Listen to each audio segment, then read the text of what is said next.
If you're interested in learning about the man who pioneered Pan-African and Africana studies, then my John Henrik Clarke Black History Short is for you.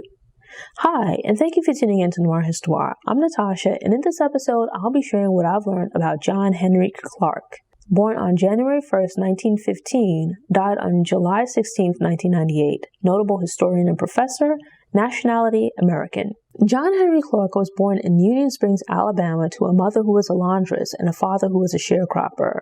Given that the sharecropping system was often used as a means to exploit black farmers, many struggled to keep themselves and their families out of poverty. This was also the case for Clarke's father.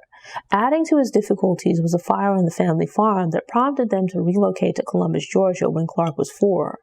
Unfortunately, Clarke's mother died a few years later, and his father continued to struggle while harboring a dream to one day purchase and work his own land.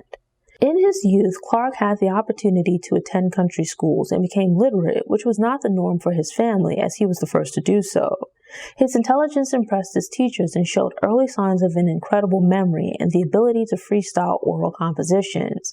As a young man, Clarke taught youth Bible study at a local church. In this role, he noted that many of the events took place in Africa, but no African people were depicted in the lessons. He had also been told that his people, Africans, had no history.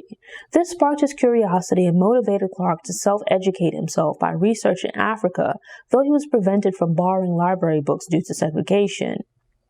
At 18 years old, Clarke left school and the family farm to join the Great Migration. He journeyed north by train, first to Chicago, Illinois, and then east to Harlem, New York City. Once settled, he became a protege of Arturo Schomburg and was inspired to dive more deeply into his study of Africa.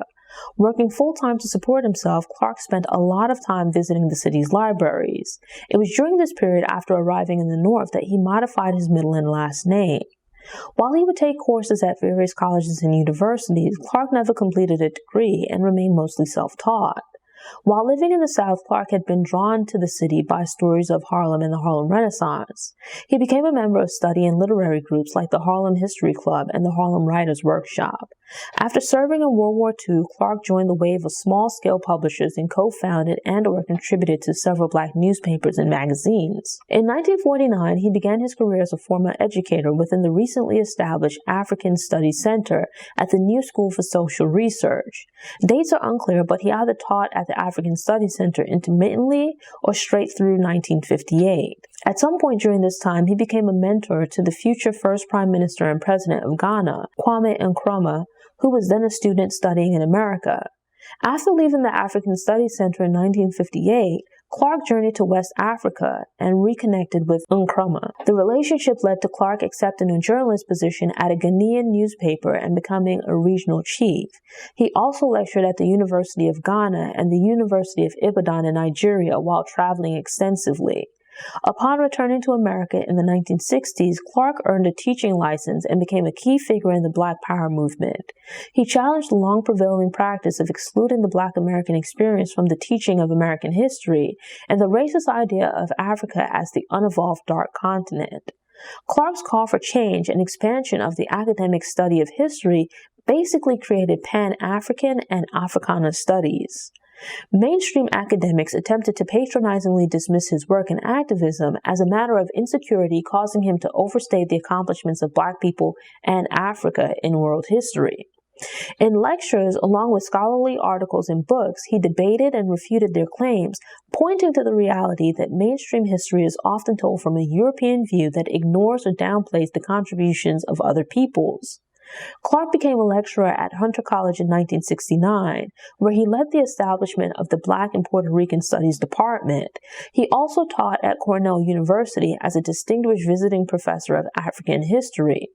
Upon his retirement from these institutions in the 1980s, Cornell named a new library branch in his honor. John Henrik Clarke became completely blind in his later years, but had still managed to continue writing and lecturing. By the time of his death from a heart attack at 83 years old, he'd penned several books and enjoyed a 60-year career as a lecturer on Black and African history. He was survived by his wife and 4 children produced by his 2 marriages. Thanks for tuning in. Show notes and sources are available on the Noir Histoire website via the link in the episode description. I'm working on creating downloadables and infographics, so keep an eye on the website. These Black History Shorts are released every Tuesday, so if you enjoyed this episode and want more, subscribe to the channel, click the notification bell, and check out my Black History Shorts playlist.